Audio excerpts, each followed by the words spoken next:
Your iPhone suddenly shows the message, enter passcode. Face ID is not available at this time. Go to settings for more information. Now ask yourself this: is your iPhone simply experiencing a temporary software issue that will disappear after a restart?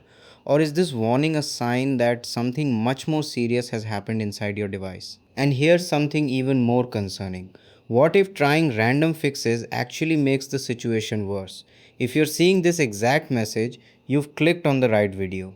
By the end of this video, you'll understand what this warning really means, why it appears, how to identify whether it's caused by software or hardware, and what steps you should take before spending money on a repair. Many people immediately assume that an iOS update has broken Face ID, while others believe the hardware has permanently failed.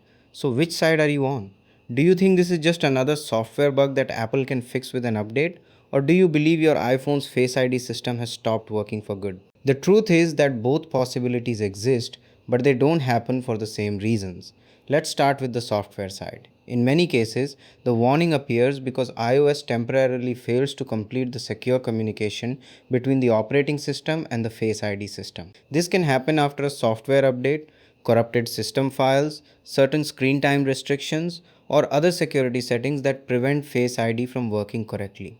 In these situations, restarting the device, resetting certain settings, or restoring iOS may bring Face ID back to normal.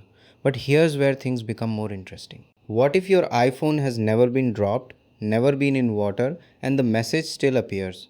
Does that automatically mean the hardware is safe? Not necessarily. Apple's Face ID system depends on several different components working together.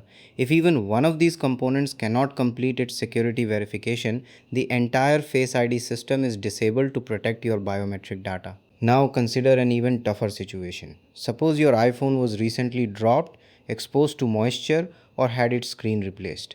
Suddenly, this warning appears and Face ID completely disappears.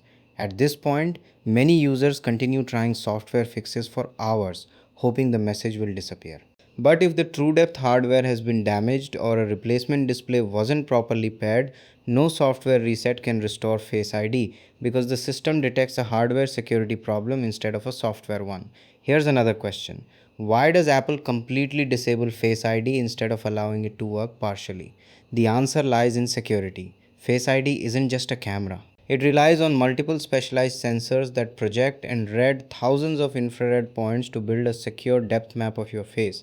If the system detects anything abnormal during this verification process, it immediately stops biometric authentication rather than risking inaccurate recognition or reduced security. This also explains why some people experience the problem immediately after an iOS update. The update doesn't necessarily damage the hardware. Instead, newer versions of iOS perform stricter security checks. Components that barely passed older verification methods may now fail the newer security requirements, revealing an issue that already existed inside the device. So, what should you actually do if you see this warning? Start with the simplest possibilities first. Make sure nothing is blocking the TrueDepth sensors, remove accessories covering the front camera area, restart the iPhone, and check whether Face ID settings are available. If software troubleshooting doesn't restore Face ID and the warning continues to appear, especially after physical damage, water exposure, or a screen replacement, the problem is likely hardware related and may require professional repair using properly paired components. The biggest lesson is that this warning doesn't always mean the same thing for every iPhone. For some users, it's a temporary software issue, while for others, it's the first sign of a hardware failure. Understanding which category your device falls into can save both time and unnecessary repair costs. But here's one final question to think about. If your iPhone started showing this message today, would you know whether you're dealing with a simple software problem or a hidden hardware issue that no reset can fix?